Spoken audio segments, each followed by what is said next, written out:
란 존슨 상원의원, 예, 공화당 상원의원이고요. 그리고 그냥 공화당 상원의원이 아니고 국토안보위원회의 공화당 최고위원입니다. 그러니까 상원에서도 국토안보위를 이끌어가는 인물이기 때문에 굉장히 중요한데, 이 란 존슨 의원하고 척 그레슬리 의원하고 두 의원이 예전부터 헌터 바이든의 부조리한 문제들을 갖다 계속 추적을 해왔었죠. 그래서 상원 보고서를 내놓은 적도 있습니다.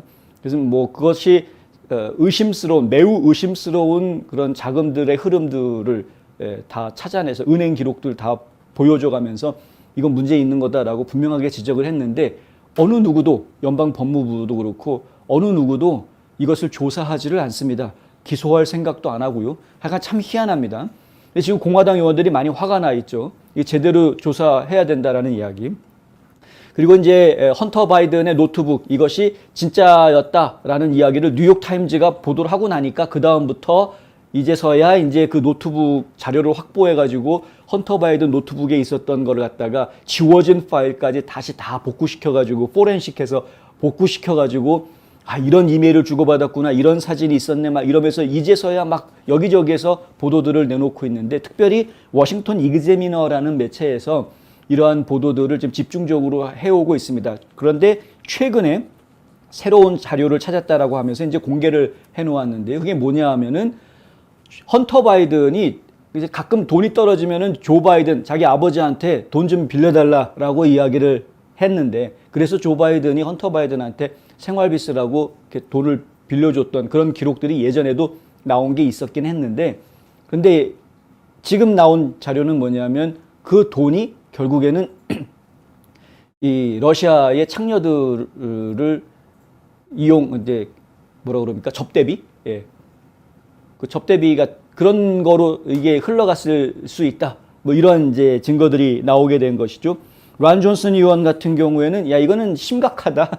예. 이게 글로벌 섹스 스캔들이다. 이렇게까지 이야기를 하고, 글로벌 오퍼레이션이라는, 섹스 오퍼레이션이라는 표현까지 쓸 정도로 아주 이거 창피한 이야기인데요. 바이든 대통령 일가족이 아예 그냥 그렇게 막 전 세계적으로 난잡하게 놀아나면서 자기네 돈들을 서로 간에 막 주고받으면서, 근데 그 주고받았던 메시지들을 보면은 아버지하고 아들 간에 얼마나 서로가 애틋하고 사랑하는 감성이 느껴지는지 모릅니다. 참나. 예. 하여간 그렇습니다. 워싱턴 이그제미너는 헌터 바이든의 노트북에서 조 바이든이 러시아 호위대 에스코트에 무심코 3만 달러를 지불한 정황이 담긴 문자 메시지를 입수해서 공개했습니다. 바이든이 2018년 11월부터 2019년 3월까지 3개월 반 동안 에스코트에 3만 달러 이상을 썼다라는 것이고요. 그중 많은 사람들이 .ru, 이게 이제 .us 하면은 미국이죠. 이게 도메인 주소를 이야기할 때. 근데 .ru 하면 그게 러시아 주소인데, 이 러시아 이메일 주소에 연결되어 있는 사람들이 상당히 많다. 그리고 이제 우버 GFE라는 그 독점 모델 에이전시와도 이들이 협력하고 있다. 근데 이 독점 모델 에이전시라는 게 뭐 패션쇼를 헌터 바이든이 한 것도 아닌데 왜 모델 에이전시가 연결이 되어져 있느냐? 뭐 이렇게 되는 것이죠. 결국에는 이것이 매춘하고 관련이 되어져 있는 것이다. 뭐 이제 이렇게 추정을 하고 있는 겁니다. 그는 가까스로 부분적으로 조 바이든이 2018년 12월부터 2019년 1월까지 청구서를 지불하는 데 도움이 되도록 총 10만 달러를 송금하기로 약속한 덕분이라고 이제 워싱턴 이그제미너는 보도를 하고 있습니다. 헌터 바이든은 자신의 계정이 러시아 이메일 계정 때문에 붉은 깃발을 맞고 있다, 이렇게 불평을 하고 있는데요. 그러니까 이메일을 보내고 받고 하는데 러시아 이메일 계정하고 자꾸 연락을 주고받고 하니까 그것 때문에 레드 플렉, 그러니까 이제 이게 딱 뜨는 거죠. 이거 좀 수상한 것 같다라고 이제 자동으로 다 뜨는 겁니다. 그래서 관련된 기관들이 그것에 대해서 조사하고 하니까 이런 걸 매우 불평했다는 것입니다. 러시아 창녀들에게 지불을 처리하는 담당자 에바에게 문자 메시지를 보냅니다. 에바는 2018년 11월 26일에서 2019년 3월 10일 사이에 러시아 이메일 주소에 연결된 은행 계좌로 최소 11번 돈을 보내라고 지시합니다. 그 사이에 최소 11번, 뭐 한 3만 불 정도의 돈이 갔다. 그렇죠. 우버 GFE라는 이 회사하고 연결되어져 있는 웹사이트를 보면은 이전에 모스크바, 페테스부르크 그리고 키예프의 위치를 분명히 표시하고 있다. 그러니까 키예프라는 건 키이우 얘기하는 거죠. 키이우. 예. 그리고 현재 운영자 사무소가 우크라이나에 있다고 언급하고 있습니다. 그러니까 우크라이나하고 바이든하고 헌터 바이든하고는 참 인연이 많은 겁니다. 우크라이나, 러시아, 헌터 바이든 참 인연이 많은 겁니다. 뭔가 좀 이제 다 있는 거죠. 여기에 조 바이든도 자유롭지 못하다. 왜? 돈을 다 주고 있었으니까. 다 알고 있었다는 이야기죠. 그 사이에 얽혀져 있던 일들을 알고 있었다는 이야기입니다. 그런데 조 바이든은 대통령 선거 나왔을 때 2020년도 선거 나왔을 때 아들 헌터 바이든의 비즈니스에 대해서는 일체 관여하지도 않고 전혀 모른다라고 이야기를 했었습니다. 다 알고 있으면서 거짓말했던 거죠. 2020년 상원 보고서는 헌터 바이든이 해외의 창녀들에게 돈을 지불했다는 것을 이미 증명했었습니다. 보고서는 헌터 바이든은 러시아나 다른 동유럽 국가 국적의 비거주 여성들에게 돈을 지불했다 이렇게 밝혔고요. 기록들은 이러한 거래의 일부가 동유럽의 매춘이나 인신매매 조직으로 보이는 것과 관련이 있다라고까지 언급합니다. 인신매매 조직이든 아니면 전문적인 매춘 조직이든 어쨌든 불법 조직과 관련되어져 있는 것으로 보이고 그러한 불법 조직들을 통해서 헌터 바이든은 국제적으로 섹스를 하고 다녔던 겁니다. 그렇게 본인이 쓴 돈도 엄청나게 많았겠지만 조 바이든이 또 그 화대를 일부 돈을 대줬다. 이제 이렇게 지금 얘기가 진행이 되는 거죠. 참나.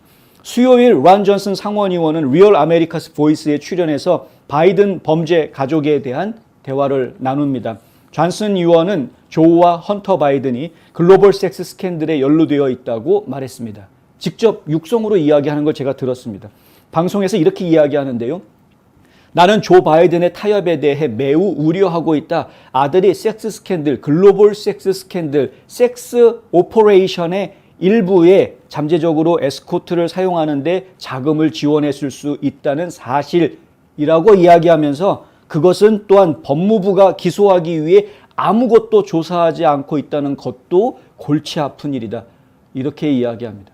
그러니까 법무부는 이러한 문제들을 다 보고 받았음에도 불구하고 일체 아무런 조사를 하고 있지 않다. FBI도 그렇고 기소해야 될 거리인데 불법 행위이기 때문에 근데 기소할 생각을 아예 하지를 않고 있다. 조사 자체를 안 한다는 거죠. 상원 국토안보정보위원회 최고위원인 존슨 의원은 바이든이 테러와 관련된 이민자들의 미국 입국을 허용하기로 한 것은 그것은 정말 바이든 대통령의 개방적인 국경 정책에 대한 최근의 잔인무도한 일 중에 하나일 뿐이다. 뭐 이제 이런 이야기도 합니다. 이게 지금 갑갑한 이야기. 제가 어제 좀 말씀을 드렸지만은 테러리스트들과 관련되어 있는 사람이라고 하더라도 좀 관계가 진하지 않으면 미미하면 그러면은 미국에 들어올 수 있게 해주겠다. 이런 식으로 지금 법을 고쳐놨는데 이게 상당히 심각한 문제인 것이죠. 바이든이 현재 미국에서 기록적인 수의 불법 이민자, 약물 과다 복용, 인신매매가 허용되는 해로운 국경 개방 정책을 통해서 미국을 근본적으로 변화시키겠다는 바이든 자신의 선거 공약을 이행하고 있는 것이다 라고 존슨 의원이 이야기했습니다. 미국인들에게 국경 개방과 이러한 종류의 위험을 우리 조국과 국가 안보에 만드는 것에 완전히 반대한다는 강력한 신호를 보내기 위해서라도 민주당원들 권력으로부터 완전히 다 쓸어내버려야 된다.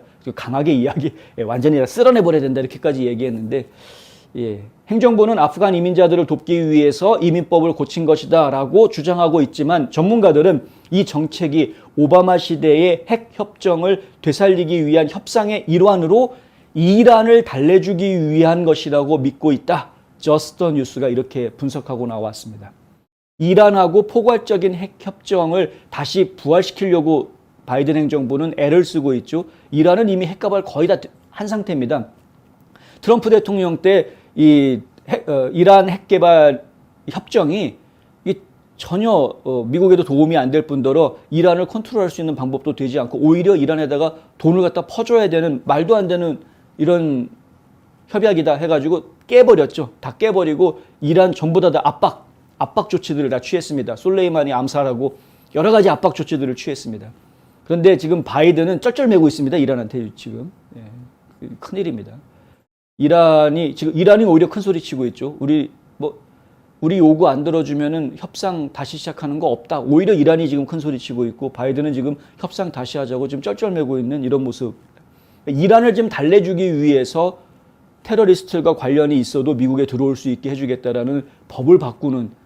그런데 우리 국민들한테는 행정부가 그게 아프가니스탄 때문에 그런 것이다. 아프간 난민들 때문에 이 법을 바꾼 거다. 말을 그렇게 해놓고 어제도 제가 말씀드렸지만 실제 법규의 문구를 보면 거기에는 아프가니스탄, 탈레반 이런 단어 절대 안 나옵니다. 그러니까 이거는 테러리스트들 전체를 다 상대로 지금 포괄적으로 그러니까 이란의 테러리스트든 예멘의 테러리스트든 상관없이 그냥 미국에 들어올 수 있게 그렇게 지금 만들어주게끔 법이 바뀐 거기 때문에 전문가들이 봤을 때는 이거는 잘못된 거다라고 지적할 수밖에 없는 거죠. 존슨은 텍사스주 샌안토니오에서 발생한 인신매매 사건 때문에 사망한 53명의 이민자들, 총 사망자가 53명으로 늘어났는데요. 그 컨테이너 트레일러 안에서 아주 더운 날 사망한 사람들 얘기하는 거죠. 불법으로 국경을 넘어왔다가 조 바이든의 열린 국경 절차 때문에 발생한 대량 살인 사건에서 53명이 목숨을 잃었다라고 존슨 의원은 이야기하고요. 이 정부가 하는 짓은 정말 역겹다 이렇게 이야기합니다. 존슨 의원은 워싱턴 이그제미너와의 인터뷰에서 바이든 가족의 비방과 부패만큼이나 나를 더 괴롭히는 것은 레거시 미디어와 그러니까 주류 언론들이죠. 연방 법 집행기관 및 정보기관 내의 특정한 인물들의 공모와 부패다. 이렇게 이야기합니다. 그 부패를 조사해야 한다. 지금 FBI, CIA 이런 조직에 있는 사람들이 지금 좌파 정치인들하고 결탁이 되고 거기에 또 좌파 언론들까지 결탁이 돼서 그래서 철저하게 국민들을 지금 속이고 자기들끼리 쿵짝쿵짝하고 있다는 겁니다. 그거를 조사해야 되겠다. 지금 공화당 의원들이 다 화가 나 있는 상황입니다. 어차피 올해 11월 중간선거에서 공화당이 승리를 할 것이니까 두고 보자. 지금 이를 갈고 있기는 한데 그러니까 헌터 바이든이 첫 번째 타겟이 될 것이다라는 이야기는 계속 나오고 있습니다만은 이게 그 정도로 얽혀져 있는 사람들이 굉장히 많기 때문에 헌터 바이든을 끄집어내면 줄줄이 따라서 엮여 올라올 그런 부패 인사들이 지금 굉장히 많이 있는 것이죠. 일단은 지금 참고 기다려 보겠습니다. 어떤 결과가 나오게 될지.